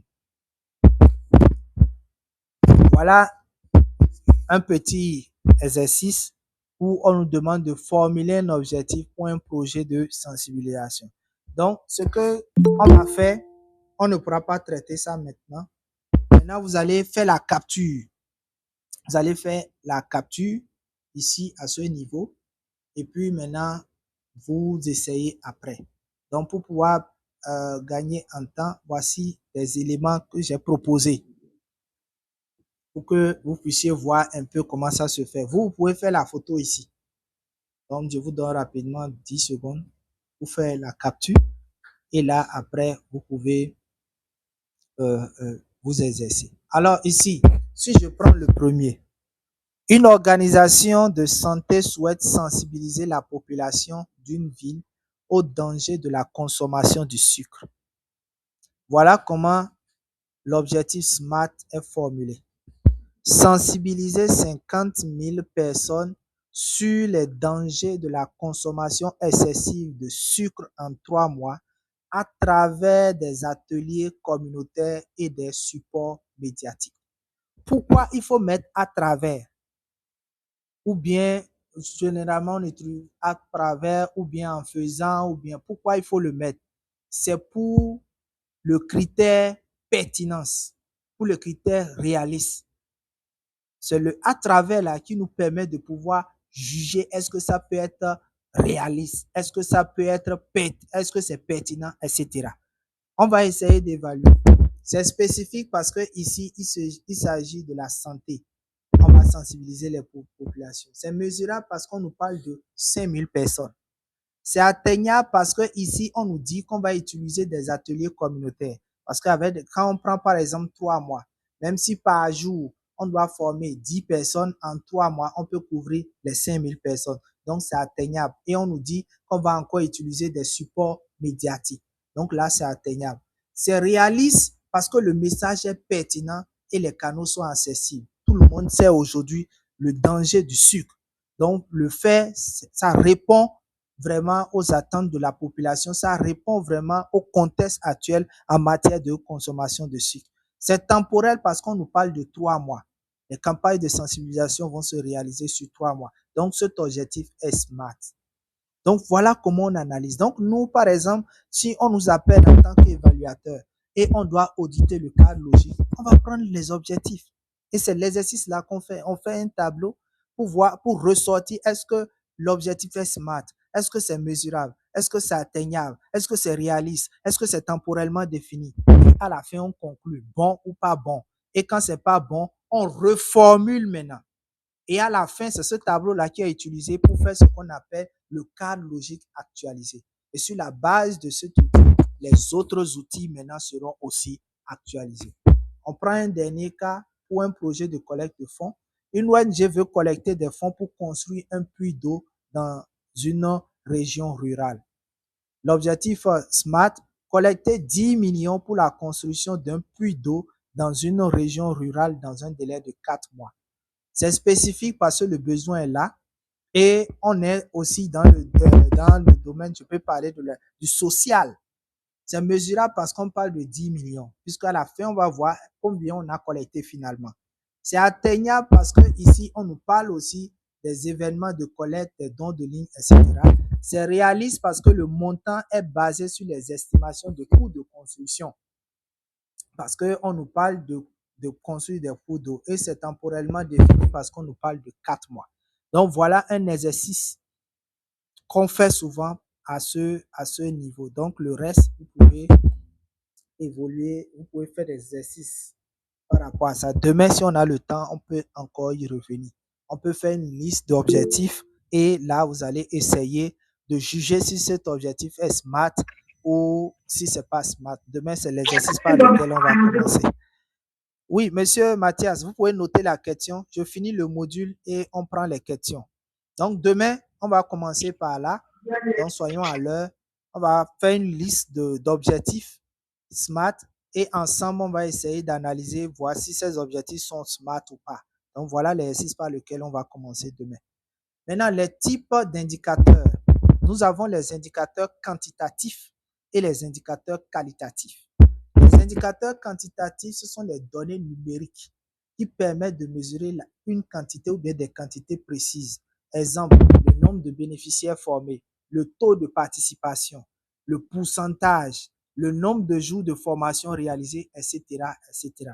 Au niveau des indicateurs qualitatifs, à ce niveau, ce sont des témoignages, ce sont des expressions, ce sont des descriptifs que je voulais dire, qui ne peuvent pas toujours être exprimés numériquement. C'est-à-dire ce que les chiffres ne peuvent pas dire. Ça peut être les impressions, les témoignages que les gens vont donner. Donc, à ce niveau, ça peut être la satisfaction, par exemple, des participants. Ça peut être le changement de comportement ou bien l'attitude chez les bénéficiaires. Ça peut être la perception des communautés sur l'impact du projet. Ça, par exemple, ce sont des indicateurs qualitatifs. Chacun a ses avantages et ses inconvénients. Les indicateurs quantitatifs facilitent la collecte et l'analyse. Ouais, pour collecter les indicateurs quantitatifs, c'est très facile. Pour les analyser aussi, c'est très facile. Vous allez voir dans les cadres logiques, généralement, c'est souvent 80 contre 20% d'indicateurs quantitatifs et qualitatifs. Or, normalement, on doit équilibrer. Deuxième avantage, ça permet une évaluation précise de l'ampleur d'un résultat. Parce que là, comme c'est des chiffres, aujourd'hui, on a beaucoup de logiciels d'analyse et qui peuvent nous interpréter des tendances. Donc, si on a des tendances, on peut facilement les interpréter. Mais au niveau des témoignages, par exemple, c'est difficile. Il faut prendre plusieurs témoignages, il faut les trianguler, il faut mettre à profit l'expérience, l'expertise pour pouvoir ressortir vraiment ce qui en est et maintenant les grandes conclusions qu'il faut tirer. Les avantages au niveau des indicateurs qualitatifs, c'est que ça fournit des informations détaillées sur l'impact et la qualité des activités. Ça capture aussi les aspects importants, mais souvent peuvent négliger les données numériques. Les inconvénients des indicateurs quantitatifs, c'est que ça ne mesure pas la qualité ou l'impact réel. Et ça ne vous permet pas, ça peut être réducteur du moins si on les utilise seuls. Donc, il faut toujours combiner avec les indicateurs qualitatifs. L'inconvénient des indicateurs qualitatifs, c'est difficile à mesurer et à analyser de manière objective. Et ça nécessite souvent des méthodes qualitatives de collecte de données comme des entretiens, des groupes de soutien, des focus group, etc., etc. Donc, voilà ce qu'il faut retenir au niveau des indicateurs quantitatifs et les indicateurs qualitatifs. Les deux doivent être pris en compte. Il ne faut pas prendre trop de tendance au niveau des quantitatifs et laisser les qualitatifs. On va voir un peu plus loin comment on calcule les indicateurs, tout ça là. On va voir. Maintenant, le cadre logique, on l'a défini un peu plus loin. Voilà ce que j'expliquais en disant la logique d'intervention de projet. Vous allez voir, il y a une flèche qui quitte des activités aux résultats, des résultats aux objectifs, des objectifs spécifiques aux objectifs globaux. J'ai l'habitude de dire, ce n'est pas le fait de formuler les activités, le fait de formuler les résultats, le fait de formuler les objectifs spécifiques et les objectifs globaux qui nous fait dire que nous avons une logique d'intervention. Non. Non. Quand vous faites comme ceci, vous avez une intervention et non une logique d'intervention. Suivez-moi très bien. Quand vous formulez juste chaque niveau, vous avez une intervention. Pour avoir une logique d'intervention, il faut créer un lien de causalité ou bien un lien de cause à effet entre les activités et les résultats, entre les résultats et les objectifs, entre les objectifs spécifiques et les objectifs globaux. Le lien de causalité veut dire quoi? Est-ce que l'ensemble des activités formulées, en les réalisant en l'état, est-ce qu'on peut voir clairement les résultats qu'on a formulés? Si oui, il y a un lien de cause à effet entre les activités et les résultats. Est-ce que les résultats ainsi formulés, en les atteignant, ça nous permet de pouvoir dire oui, ces objectifs spécifiques-là sont atteints? Si oui, il y a un lien de cause à effet entre les résultats et les objectifs spécifiques, ainsi de suite jusqu'à l'objectif général. C'est ça qu'on appelle la logique d'intervention du projet. Donc, pour élaborer un cadre logique, c'est la première colonne qu'il faut d'abord élaborer ça. Si vous ratez cette partie, c'est que vous avez tout raté. Donc, il faut veiller vraiment à ça. Donc, un cadre logique est généralement organisé autour de 4 niveaux. Donc, les activités, les résultats, les objectifs et puis maintenant l'objectif spécifique, et puis maintenant les objectifs généraux. Maintenant, il y a souvent ce qu'on appelle les produits. Vous allez entendre, on va vous parler de input, output, outcome, etc. Les inputs, ce sont généralement les activités, les outputs sont les résultats, les outcomes sont les objectifs spécifiques. Donc, la logique d'intervention du projet se présente de manière verticale. Quand vous regardez dans le schéma qui est là, vous avez la logique d'intervention, vous avez les indicateurs objectivement vérifiables, les sources de vérification et puis les hypothèses. Vous allez voir, j'ai numéroté, c'est l'ordre, l'objectif global, les objectifs spécifiques, les résultats et puis maintenant les activités. Et quand on vient à 5, ça veut dire quoi? Ici, c'est la colonne des hypothèses. Il faut que les hypothèses soient remplies ou bien les conditions préalables soient remplies avant qu'on atteigne les résultats. Il faut que les conditions ou bien les hypothèses soient remplies avant qu'on atteigne les objectifs spécifiques. Il faut que les conditions et les hypothèses soient remplies avant qu'on ne puisse atteindre l'objectif général. Et ici, il n'y a rien, donc puisqu'il n'y a plus un autre niveau. C'est pour cela qu'on dit que l'objectif global n'a pas besoin d'hypothèses ni de conditions, ce qui explique le décalage. Donc, quand vous finissez cette partie, vous allez maintenant formuler les indicateurs objectivement vérifiables. Vous allez préciser maintenant les sources de vérification. Donc, voilà un tout petit cas des étapes à suivre pour pouvoir élaborer un cadre logique. Pour élaborer un cadre logique, c'est 5 étapes. Premièrement, il faut identifier le problème, c'est-à-dire élaborer ce qu'on appelle l'arbre de problème, hiérarchiser maintenant les problèmes, transformer les problèmes en objectifs, formuler la logique d'intervention et puis maintenant formuler le reste. On fait ce petit cas-là et on va s'arrêter, vous allez poser des questions. C'est un cas où il est question de problèmes sanitaires dans la commune de Asie. C'est une commune qui n'existe pas, c'est une commune fictive. Et ici, le nombre de problèmes que nous avons, on a le nombre de puits d'eau insuffisants, la morbidité infantile, l'accès à l'eau et à l'assainissement insuffisant, pas de latrine, problème de compétences pour la gestion des ouvrages existants. On a dit la première étape, c'est l'identification des problèmes. On a identifié des problèmes. Donc maintenant, on va construire l'arbre de problèmes. Voilà l'arbre de problèmes qui est construit. Le problème central, c'est la morbidité.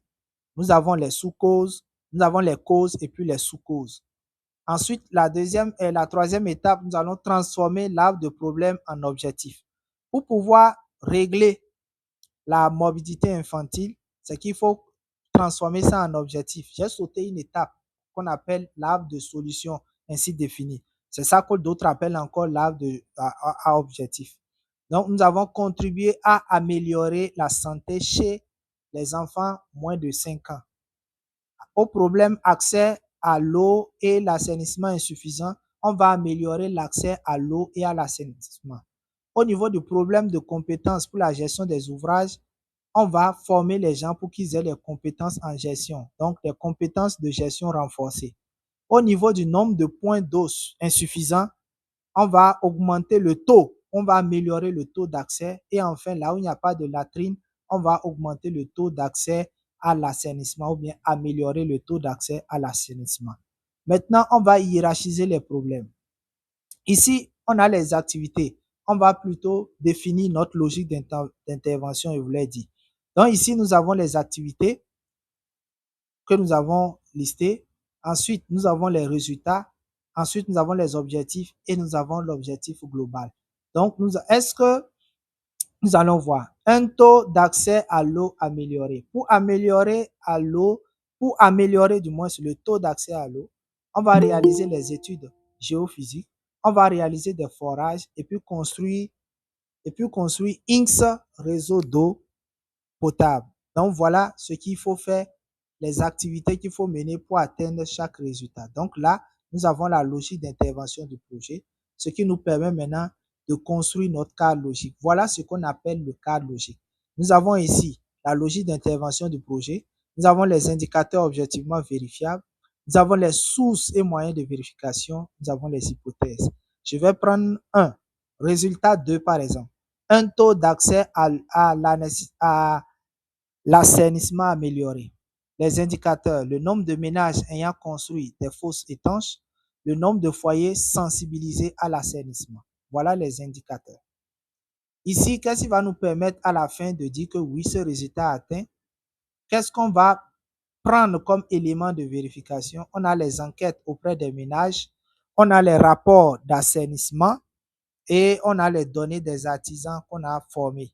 Et quelles sont les conditions qui doivent être remplies? Voilà les conditions qui doivent être remplies. Voilà. Deuxième arrêt. Moi, je ne vois pas l'écran. Je ne vois pas votre écran. Ah, est-ce que c'est général, s'il vous plaît? Non, moi aussi, je ne vois pas l'écran. C'est la connexion. Moi, je vois l'écran. Moi, général. Ça doit être la connexion, puisque moi-même, j'ai un retour ici. Et dans mon retour ici, j'ai... Moi, je reçois 5 sur 5. Voilà. Moi, je t'entends, mais je ne vois pas l'écran. Voilà. Ceux qui ne voient pas l'écran, ça doit être un souci de connexion. Ça doit être un souci de connexion. Sinon, chez moi ici, je vois parfaitement l'écran. Et j'ai un retour, j'ai encore un portable et une tablette allumée ici pour avoir l'aspect des gens de l'autre côté, etc. Donc, voilà, chez moi. C'est sûr que c'est une affaire de connexion à votre niveau. Maintenant, les questions, il y avait M. Mathias qui s'impatientait. M. Mathias, vous avez des questions?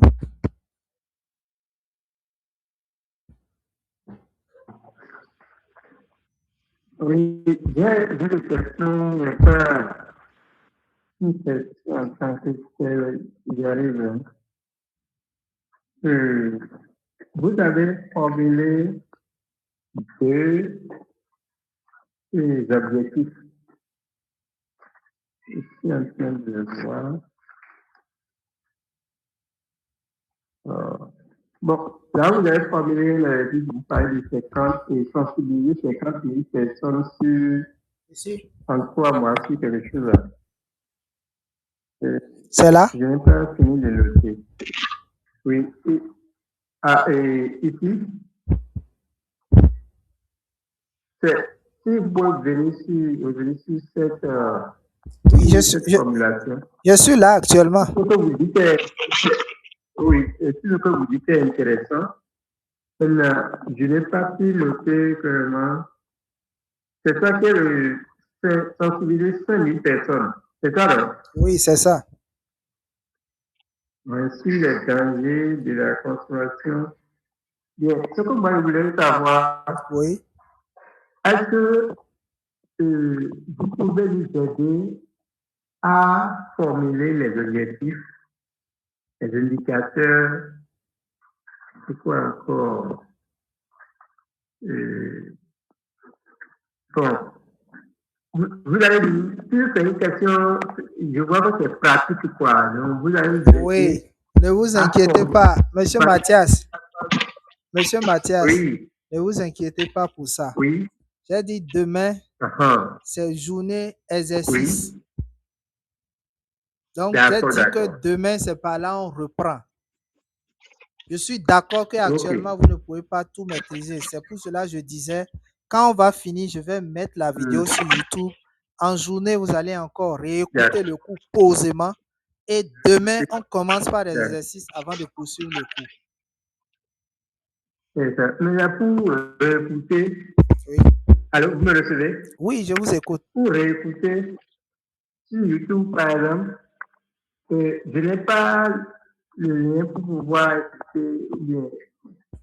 Comment? Notre chaîne YouTube, c'est Tainate Business Center. Il suffit qu'à la fin, je dis souvent à la fin, oui.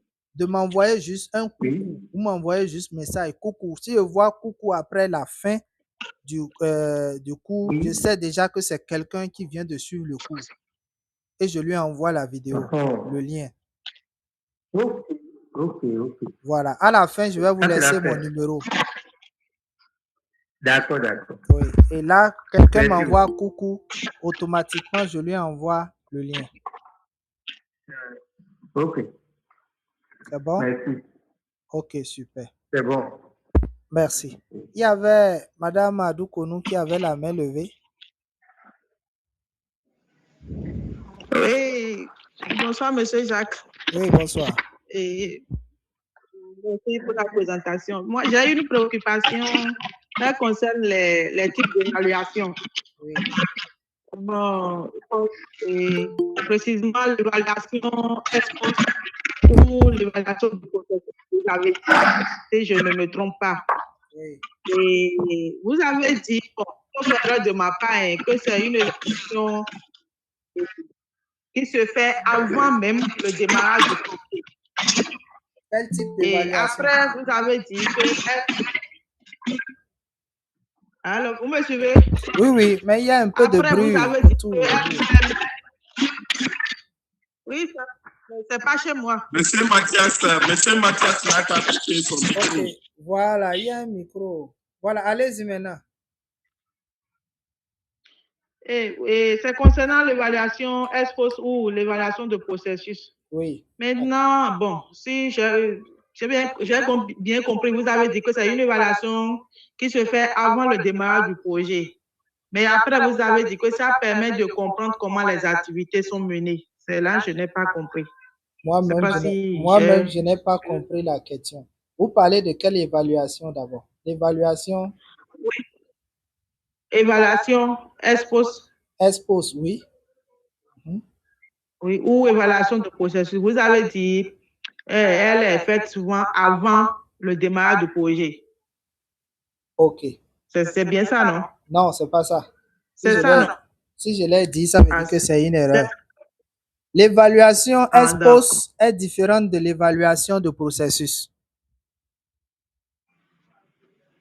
C'est deux évaluations différentes. L'évaluation de processus, c'est ça qu'on appelle encore l'évaluation des activités. Puisque cette évaluation se concentre sur les activités qui sont mises en œuvre. Donc, quand on prend le cadre logique, on s'en fout des résultats, on s'en fout des objectifs, on se concentre sur les activités. Comment les activités ont été réalisées? Est-ce que ça a été réalisé dans la durée impartie, avec les ressources imparties, avec la compétence nécessaire? Voilà les questions auxquelles vont répondre l'évaluation de processus. Mais l'évaluation ex-post, qui est l'évaluation qui est faite au moins 2 ans après la mise en œuvre de votre projet. C'est-à-dire, si votre projet finit cette année, en 2025, pour faire normalement l'évaluation ex-post, c'est en 2027 qu'il faut faire cette évaluation. Parce qu'il faut donner le temps aussi aux résultats qu'on a eu au niveau de la phase finale, là, au niveau de l'évaluation finale, je vous l'ai dit, de se transformer. Il faut donner le temps à ces résultats de se transformer. Voilà pourquoi ce minimum de 2 ans pour permettre aux résultats de se transformer. Donc voilà, si je l'avais dit, ça veut dire que c'est une erreur. L'évaluation ex-post est différente de l'évaluation de processus. Et l'évaluation de processus peut se faire à tout moment, puisque c'est concentré sur les activités. On peut le faire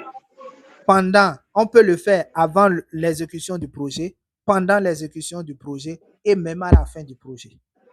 Voilà ce qu'il faut retenir là. Autre question? Ok, s'il vous plaît, monsieur Jacques. Oui. Et je peux? Allez-y. Quelle est alors la différence entre l'évaluation ex-post et l'évaluation sommative? Ok. L'évaluation sommative, c'est ça qu'on appelle encore l'évaluation finale. C'est une évaluation qui se fait à la fin du projet. C'est ça que vous allez entendre, évaluation finale du projet. C'est ça qu'on appelle l'évaluation sommative. L'évaluation formative, c'est ça qu'on appelle l'évaluation à mi-parcours. Ça se fait généralement au milieu de la durée d'exécution du projet. Si c'est un projet, par exemple, de 5 ans, ça va se faire entre la 2e et la 3e année. Mais si c'est une évaluation sommative, c'est une évaluation qui se fait à la fin. C'est comme au collège ou bien c'est au primaire, on fait ça là. Vous allez voir que les évaluations formatives se font au début de l'apprentissage. Mais l'évaluation sommative se fait à la fin de l'apprentissage. C'est la même chose en matière de gestion de projet. D'accord, merci. C'est moi. Oui.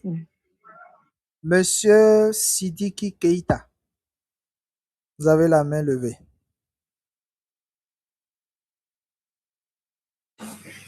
Ok. Bonsoir, monsieur. Oui, bonsoir. Presque ma question a été répondue à moitié quand même, je crois bien. Moi, ma question, c'était de savoir, en faisant les enquêtes CAP, parce que les enquêtes CAP, le plus souvent, on peut le faire même avant la mise en œuvre du projet, ou pendant même le projet, ou après le projet. Dans ce cas-là, comment on peut classer les enquêtes CAP en fonction à l'atteinte des résultats d'un projet? Bon, il faut dire que les enquêtes n'ont pas de moment. C'est ce qu'il faut préciser. Il n'y a pas un moment précis pour faire des enquêtes. Tant qu'il y a évaluation, c'est qu'il y a enquête. Même à l'étude de référence, on peut faire des enquêtes. À l'évaluation à mi-parcours, on peut faire des enquêtes. À l'évaluation sommative ou bien finale, on peut faire des enquêtes. À l'évaluation ex-post, on peut faire des enquêtes. Il n'y a pas un moment dans le domaine de projet où il faut faire des enquêtes. C'est ce qu'il faut retenir. Donc, il n'y a pas, je ne peux pas vous dire que c'est à tel moment il faut faire l'enquête, c'est à tel moment il ne faut pas faire l'enquête. Déjà, l'enquête, c'est déjà un outil qu'on utilise en matière d'évaluation. Par exemple, si vous avez fait un formulaire que vous avez déployé avec des questions qui ont lien avec les critères d'évaluation, les données que vous allez collecter, ça peut être comme par des enquêtes, ça peut être par des entretiens directs ou bien ça peut être comme par des focus group. Donc, des enquêtes sont des outils qu'on utilise pour collecter suffisamment de données qu'on va analyser après, interpréter pour pouvoir dire des conclusions et faire maintenant des recommandations. C'est ce que je peux dire par rapport à votre question, M. Sidiki. Il y a autre question, M. Sidiki? Non, c'est bon, merci beaucoup. Ok. Monsieur Mathias a toujours la main levée. Je ne sais pas si c'est une ancienne main ou bien si c'est une nouvelle main. Oui, c'est une ancienne main. Ok, merci. Donc, nous allons finir avec le dernier module, puisque le cours, c'est de 20h à 22h. Donc, nous avons encore 10 minutes. Donc, on va mettre à profit ces 10 minutes-là, puisque demain, on a prévu faire des exercices. Donc, ça va nous prendre aussi le temps. Si on n'évolue pas dans le cours, et là, ça va nous rester le module 4. Comme ça, on va faire des exercices et finir avec le module 4. Donc, ici, nous allons voir ce qu'on appelle le processus de suivi et l'évaluation. On aura à voir aussi des choses intéressantes ici. Donc, vous pouvez aussi noter beaucoup de choses. Donc, la planification du suivi et d'évaluation est une étape essentielle dans la gestion du projet, de tout projet. Et c'est d'ailleurs même la première étape. Quand je vous ai donné tout à l'heure le cycle de vie de gestion de projet, j'ai parlé de la planification, de la mise en œuvre et puis de la clôture. Donc, la planification de suivi et évaluation, c'est le premier niveau. Voilà pourquoi on parle de essentiel. Ça va vous permettre de pouvoir vous assurer que les activités du projet sont suivies de manière structurée, que les résultats peuvent être mesurés efficacement et que l'évaluation apportera des informations pertinentes pour les ajustements futurs. Donc, pourquoi c'est important de planifier? Ça, vous le connaissez déjà. C'est pour mieux clarifier les objectifs et les résultats. C'est pour le suivi systématique, puisque dès le lancement du projet, le suivi démarre. C'est pour l'amélioration continue, c'est-à-dire on aura fait certainement des erreurs, on va apprendre de ces erreurs et prévenir après. On aura fait de bonnes choses, on va apprendre, qui va nous permettre de nous aguerrir et de pouvoir affronter de meilleurs devants, etc., etc. La prise de décision informée, c'est très important. Et puis maintenant, la redevabilité. Donc, voilà un peu ce qu'il faut retenir en termes d'importance. Donc, comment créer un plan de suivi-évaluation? Ici, on n'aura pas le temps de faire un exercice sur comment on élabore un plan de suivi-évaluation. Mais à la phase payante, on aura vraiment suffisamment le temps pour pouvoir le faire. Et même des exemples de documents qu'on peut partager avec vous. Pour mettre en place un plan de suivi et évaluation, c'est 6 étapes. La première étape, c'est la définition des objectifs de suivi et évaluation. Il faut les définir de manière claire. Deuxième chose, c'est de définir les responsabilités. Troisième chose, c'est d'identifier les indicateurs. Quatrième chose, c'est de choisir les méthodes de collecte de données. Cinquième chose, c'est de prévoir un budget de ressources et enfin maintenant un calendrier. Je vous ai mis un canevas à droite. Il y a un canevas à droite, c'est le canevas officiel pour pouvoir élaborer un plan de suivi et évaluation. C'est-à-dire, il y aura des généralités sur le suivi et évaluation, c'est-à-dire un bref aperçu du projet. Qu'est-ce que le suivi et évaluation selon vous et dans le type de projet que vous êtes en train d'exécuter? Pourquoi vous voulez faire le suivi et évaluation dans votre projet? Quels sont les objectifs du système de suivi et évaluation que vous voulez mettre en place, que si c'est une prestation, etc. Maintenant, vous allez venir dans le vif du sujet. Allô, on est ensemble là? Quelqu'un essayait de parler. Seulement, j'ai perdu l'écran.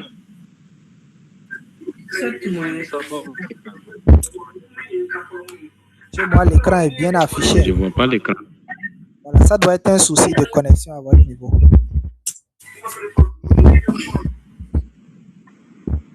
Donc, je disais, voici le plan qu'il faut utiliser. Il y aura le cadre logique que vous allez élaborer. Il y aura le dispositif de suivi et évaluation et leur rôle. Il y aura les indicateurs du dispositif de suivi et évaluation. Il y aura les outils de suivi et évaluation. Et puis maintenant, le calendrier de collecte ou bien la matrice de suivi et évaluation.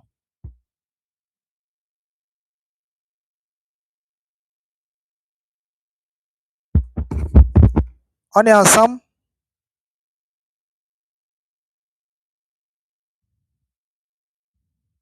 Apparemment, même chez moi aussi, c'est comme si même chez moi aussi la connexion. Oui, on est là. Oui, nous sommes ensemble. Ok. Peut-être l'équipe a un problème. Nous sommes ensemble. Ok, super. Donc, voilà ce qu'on appelle la matrice de suivi et évaluation. Voilà.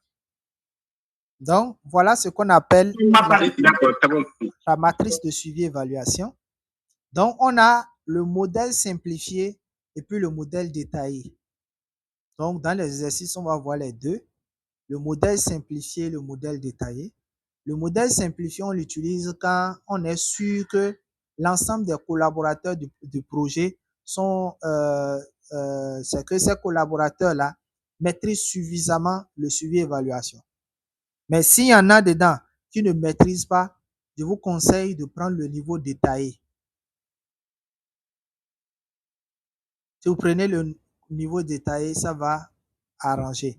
Mais si vous prenez le niveau simplifié et que dans l'équipe, les gens n'ont pas le niveau nécessaire, c'est que vous allez créer plus de problèmes qu'il en faut.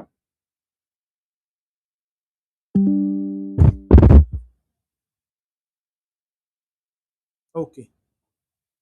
Donc, pour le modèle simplifié, nous avons l'indicateur, les indicateurs. Il y a un souci de connexion. Hein. Ah bon, vous ne me recevez plus?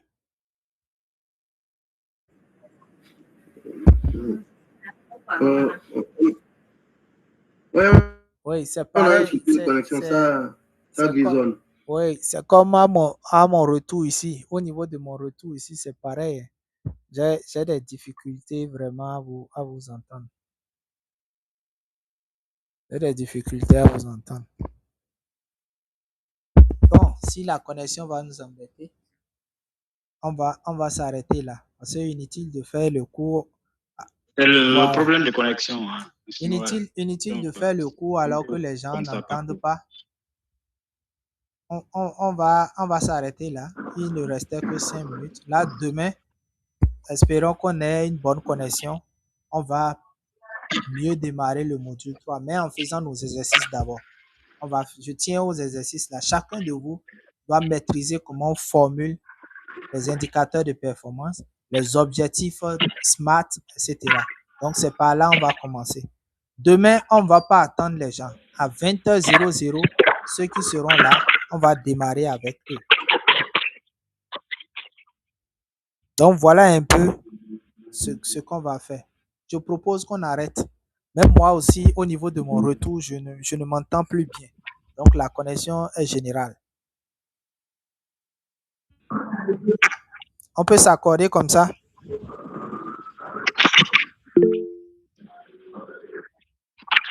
Oui, monsieur Mathias. Ça marche. Oui, n'oubliez pas de nous donner le contact. Oui, je vais donner le contact tout à l'heure. Je vais même mettre ça dans le chat pour que tout le monde ait ça. Vous envoyez juste coucou par WhatsApp. Je vais mettre mon numéro, voilà. Donc, ça va faire 00229 01 66 51 82 26. J'ai mis le code pour ceux qui ne sont pas au Bénin. 01 66 51 82 26. 01 66 51 82 26. Vous ne voyez pas mon écran? On ne voit pas l'écran, on ne voit pas l'écriture. Ah, c'est compliqué. C'est tellement... On ne voit plus, hein, on ne voit plus. Mais normalement, la publicité qui vous a invité à cette séance, il y a mon numéro dessus. Complètement en bas, vous allez voir un numéro là. 01 66 51 82 26. C'est mon numéro. Si vous faites attention à l'annonce qui vous a invité, vous verrez ça là-bas. Je vous ai compris.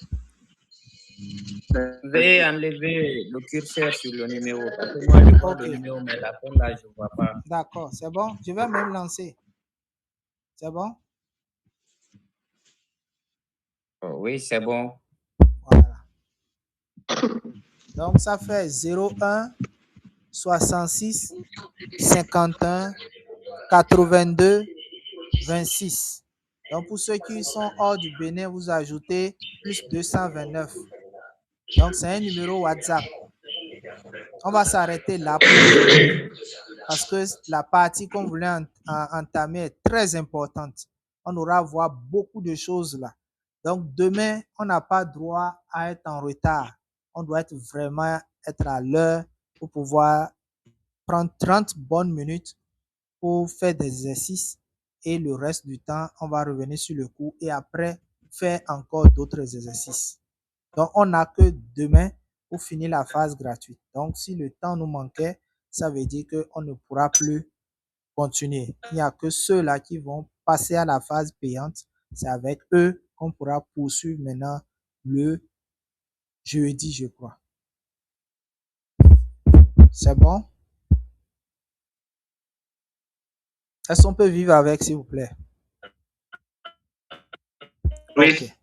Donc, oui, c'est bon. Ok, donc on se donne rendez-vous demain à 20h, heure du Bénin. C'est heure du Bénin, 20h, c'est heure du Bénin. En Guinée, là-bas, je ne sais pas, ça va faire quelle heure. Mais au Bénin, ici, il sonnera 20h00.